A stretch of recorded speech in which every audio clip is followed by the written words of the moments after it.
청와대와 바로 맞짱 뜨는 김진태. 5.18 유공자 명단 공개 기사 꿀잼각. 화면에 보시는 바와 같이 5.18 유공자에게는 일일이 열거할 수 없을 만큼 국가 차원에서 많은 혜택이 주어집니다.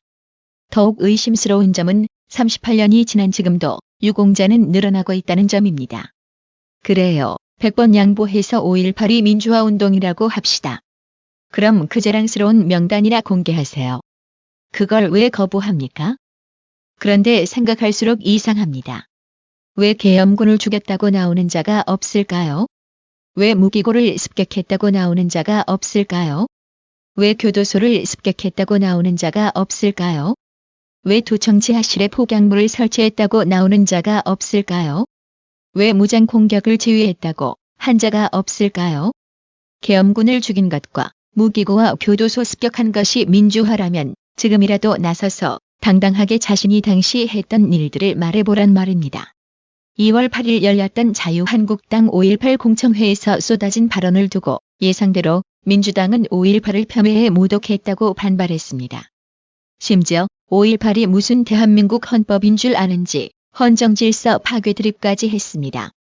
하지만 온라인 누리꾼들의 반응은 달랐습니다.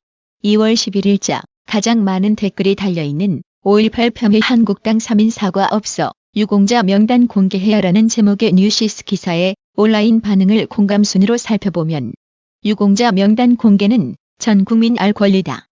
명단 공개하라. 광주 민주화운동에 참여하지도 않았던 이해찬이 유공자고 하다하다 이석기까지 유공자로 지정되어 있다는 의혹이 있다. 광주시장이 유공자를 지정하고 나라의 혈세가 엉뚱한 데 빠져나가는데도 의혹 제기조차 하지 말라니 이건 있을 수 없는 일이다. 나라 세금이다. 매번 5.18 성역인 듯 하지 말고 애국가 안 부르지 말고 명단 공개하라고 까버라고. 김진태가 하는 말이 실제 다수 국민의 뜻이다. 다수인 것처럼 행동하는 극소수 좌빨들이나 5.18 정체 들킬까봐 날뛰는 거지. 허위 유공자는 거르는 건 맞지 않나? 명단 공개는 5.18 명예 훼손과 아무런 연관이 없습니다. 오히려 자랑할 일 아닌가요? 크크크. 한 네티즌은 국민 세금이 들어가는 곳이며 성역 없이 공개하는 게 맞다고 본다. 5.18 유공자면 국민이 우러러보고 존경해야 하는 것인데 누가 누구인지 모르면서 어떻게 존경합니까? 당연히 명단 공개와 더불어 유공 내역도 공개해야 후손들이 보고 배우지 않을까요? 5.18 유공자 명단과 유공 실적을 공개하는 것이 국민 세금을 받는 유공자도 떳떳하지 않을까요? 라고 유공자 비공개 이유에 대해 문제점을 꼬집고 비틀었습니다.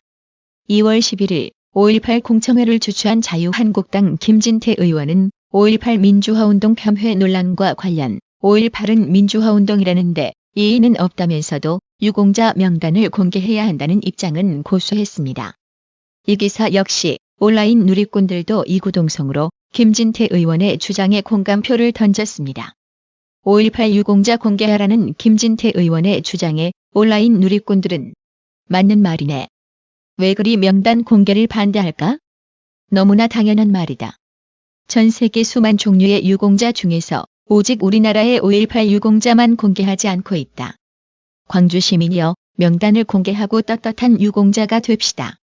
5.18 유공자들이 부끄러운 게 아니라면 명단 공개에 반대할 이유가 없지요.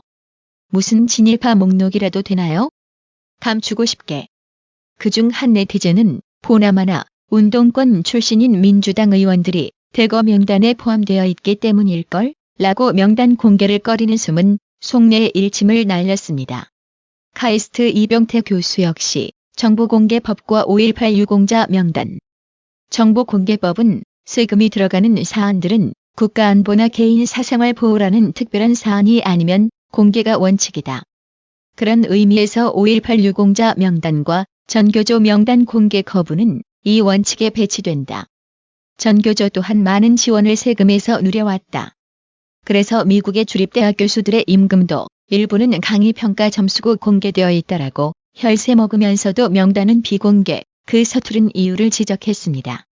네티즌 수사대는 자유한국당이 5.18 북한군 개입에 대해서 재조사하자는데 아니 5.18 유공자 명단만이라도 공개를 하라는데 왜 민주당이 저렇게 난리 발작인지 궁금했다며 여없이 과거 기록부터 찾아보아야 하는 게 예의 아니거냐? 왜 민주당이 5.18 유공자에 발작하는지 알아보자며 네이버 뉴스 라이브러리 5.18 가짜 검색어를 입력해 나온 기사를 찾아 소개했습니다. 한겨레 신문 1999년 3월 18일 5.18 파는 사람 있다. 보상금 노리고 서류, 증언 짜 맞추기. 가짜 부상자 1명 적발. 수사 확대 5.18 광주 민주화운동 피해 보상금 수령자 가운데 피해 사실이 전혀 없는 거짓 신고자가 상당수 들어있다는 혐의를 잡고 경찰이 본격 수사에 착수했다는 기사 보도 내용입니다. 또 다른 5.18 관련 과거 기사에서는 좌파 정치인들이 대거 포함된 내역을 다루었습니다. 80년 계엄 포고령 위반 김 대통령 측근 9명, 5월 18일 보상 대상 포함 논란이라는 제목의 한겨레 기사에서 한승헌, 이해찬, 서른회, 김대중 내라는 모 사건 관련자 23명 외에 김홍일, 한허갑, 기옥두 등 김 대통령의 가족과 비서 출신을 포함한 측근 9명도 관련성을 인정해 보상하기로 했다고 보도했습니다. 특히 기사 내용에 주목할 점은 5월 단체라는 곳에서는 부정적인 반응을 보였다는 겁니다. 이들이 80년 계엄 당국의 탄압을 받고 나중에 5.18을 역사적으로 자리매김하는데 기여한 사실은 인정하지만 5.18과의 직접 관련성과 인과관계를 따지기 어렵다. 5.18 수사와 재판을 통해 김대중 내란 음모는 80년 계엄 당국이 꿰맞춘 조작된 사건이라는 것이 드러났다면 공소장, 판결문에 5.18 배후 조종 혐의가 명시된 내란 음모 관련자의 피해 보상을 수용한다 해도 계엄 포고령을 위반한 동교동계 측근까지 포함하는 것은 정치적 고려에 의한 보상이라는 비판을 면하기 어렵다고 지적했습니다. 또 신문은 상당수 시민들이 정치 상황의 변화에 관계없이 심사의 형평성과 일관성을 유지해야만 5.18 항쟁의 본뜻이 훼손되지 않는다라는 반응도 소개했습니다. 좌파가 맹신하는 한겨레 과거 기사만 놓고 보더라도 5.18 재조사는 물론 유공자 명단이 밝혀지게 되면 정치적 도의적 비난을 면하기 어렵다는 사실을 결국 민주당도 다 아는 겁니다. 그래서 지금 어쨌든 5.18 유공자 비공개하려고 일반 국민 정서와 거리먼 이유를 내놓고 있는 겁니다. 한겨레 보도를 뒷받침하듯 이해찬은 지난날 5.18 관련 광주의 간작업사도 5.18 유공자가 되었다며 양심 고백을 한 적이 있습니다. 본 내용은 저작권 문제로 영상을 제외한 음성만 소개합니다. 2018년 4월 7일자 참깨 방송이 이해찬 광주 간작업사도 5.18 유공자 됐다는 제목의 영상물입니다. 저는 그때까지 80년도까지 한 번도 광주를 가본 적이 없었습니다. 서울에 그냥 광주 친구들만 좀 있을 뿐이지 가보지도 않았는데 저는 서울대 학생운동을 주도했었는데 그 학생운동하고 광주 민주항쟁을 김대중 대통령을 고리로 해서 이렇게 묶어가지고 김대중 내란 음모 사건을 만들었어요. 그래가지고 제가 김대중 내란 음모 사건에 이제 공비돼가지고 감옥살이를 이제 했는데 그만하면 제가 광주 민주화운동 유공자가 됐습니다. 광주를 한번 가보지도 않았는데. 이해찬 5.18 유공자 된 사연 참 웃기지 않나요? 나라의 TV 논평입니다. 직접 경험했던 시민군, 진압군 이야기를 다 같이 들어봐야 하는 게 아닌가요?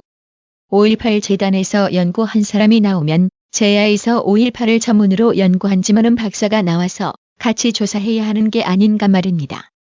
그것이 공정하고 균형 잡힌 조사가 아닐까요? 이런 내용을 무시하고 좌파 코드에 맞는 인사들을 배치하고 우리끼리식 조사를 한다면 5.18 진실은 영원히 논란에서 비켜가지 못하게 될 것입니다. 2월 11일 문재인은 자유한국당이 5.18 민주화운동 진상규명조사위원으로 임명할 것을 추천한 3명 중 권태호 전 민주평화통일자문회의 사무처장, 이동욱 전 월간 조선 기자를 임명하지 않기로 했습니다. 김의겸 청와대 대변인은 이날 브리핑에서 청와대는 권 전 사무처장과 이 전 기자에 대해 재추천을 요청하는 공문을 국회로 보냈다며 이같이 밝혔습니다. 2월 10일 청와대 특별감찰반 근무 중 알게 된 비밀을 누설한 혐의로 고발돼 검찰 소환 수사를 앞둔 김태우 전 수사관이 서울 여의도 국회의원 회관에서 기자회견을 열어 청와대가 드루킹, 댓글 조작 사건과 관련한 수사 진행 상황을 불법으로 알아봤다고 폭로했습니다. 또 청와대가 유재수 전 금융위원회 국장의 비위 혐의를 덮었고 흑산도 공항 건설에 반대한 김은경 전 환경부 장관에 대해선 청와대는 환경부 장관이 흑산도 공항 건설에 반대하자 장관을 찍어내기 위해 감찰 보고서를 작성하도록 특감 반원들에게 지시한 것이라며, 그리고 민간위원들 위주로 반대한다는 것을 알고 반대위원들 명단을 알아오라고 지시한 것인데 이는 엄연히 위법이라고 말했습니다. 그러면서 이는 특감반장의 독단적인 결정은 아닐 것이라며 강조했습니다. 아따, 인구 3,000명 좁쌀만한 섬에 공항 만들자고 하는 게 미친 건데 그거 반대했다고 환경부 장관을 잘라버린 건가요? 참 웃깁니다. 김태우 전 수사관은 청와대는 수사 상황을 불법으로 조회했다며 저를 해임했지만 진행 중인 수사 상황을 불법 조회한 것은 제가 아니고 청와대라고 말했습니다. 김태우 전 수사관은 2018년 7월 25일 오전 11시 11분 이인걸 특감반장이 드로킹이 60기가 분량의 USB, 즉 이동식 저장 장치를 특검에 제출했다는 기사를 텔레그램에 올리면서 내용이 맞는지 알아보라고 특감 반원들에게 지시했다며, 오전 11시 24분에 박모 특감 반원이 USB 제출한 사실이고 내용은 김경수와의 메신저 내용을 포함해 댓글 조작 과정상 문건이라고 합니다라고 보고했다라고 말했습니다.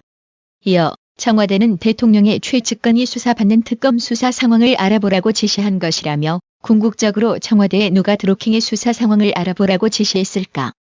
그 답은 모든 사람들이 알고 있을 것으로 생각된다라고 강조했습니다. 그러면서 특감반장이 특감 반원들에게 지시한 텔레그램 지시 내용은 제 휴대폰에 완벽히 보존돼 있고 현재 동부지검과 수원지검에서 보관하고 있다며, 동부지검은 주저하지 말고 이인걸 반장을 소환 조사해야 한다고 말했습니다.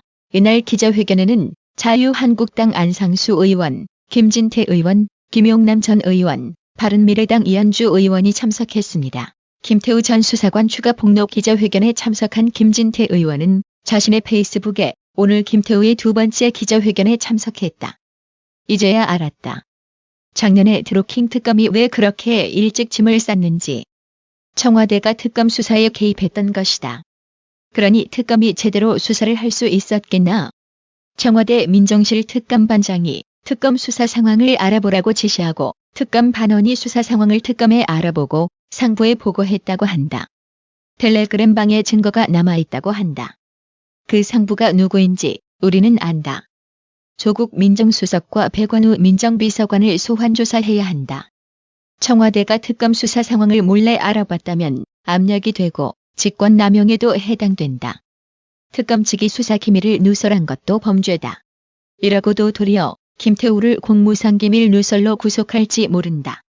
기밀이 아니라 비리를 누설한 공익제보자를 구속한다면 좌시하지 않겠다. 국민과 함께 김태우를 보호하자라며 각오를 다지는 글과 함께 김태우 전 수사관과 악수하는 사진을 게재했습니다. 뉴데일리는 문재인 대통령이 2017년 대선 당시 드로킹 더불어민주당원 댓글 조작 사건 주범의 존재를 알았을 것이라고 국민의 60%가 생각하는 것으로 나타났다고 보도했습니다. 여론조사기관 공정이 지난 2월 9일 하루 동안 전국의 만 19세 이상 성인 남녀 1,036명을 대상으로 실시한 조사 결과 응답자의 60.4%가 지난 대선에서 문재인 후보가 드로킹을 알고 있었을 것이라고 대답했습니다. 매우 잘 알고 있었다는 응답은 38.8%, 어느 정도 잘 알고 있었다는 응답은 21.6%로 조사됐습니다. 또 응답자 64.3%는 인터넷 댓글이 지난 대선에 영향을 미쳤을 것이라고 응답했습니다. 매우 영향을 미쳤을 것이다는 41.3%, 어느 정도 영향을 미쳤을 것이다는 23.0%로 집계됐습니다. 반면 영향을 미치지 않았을 것이다는 20.2%에 그쳤습니다. 전혀 영향을 미치지 않았을 것이다라고 한 응답자는 12.8%였습니다. 이번 여론조사는 유무선 자동응답 전화조사를 통해 실시됐으며 표본 오차는 95%, 신뢰 구간에서 플러스 마이너스 3.0%포인트, 응답률은 4.4%였습니다. 힘내세요님, 김근영님, 박동영님, 우정영님, 구독료 후원 정말 감사드립니다. 나라의 TV는 보다 더 양질의 컨텐츠를 생산하기 위해 자발적 구독료를 후원 형식으로 받고 있으니 많은 성원 부탁드립니다. 시청해주셔서 감사합니다. 구독은 꼭 눌러주세요.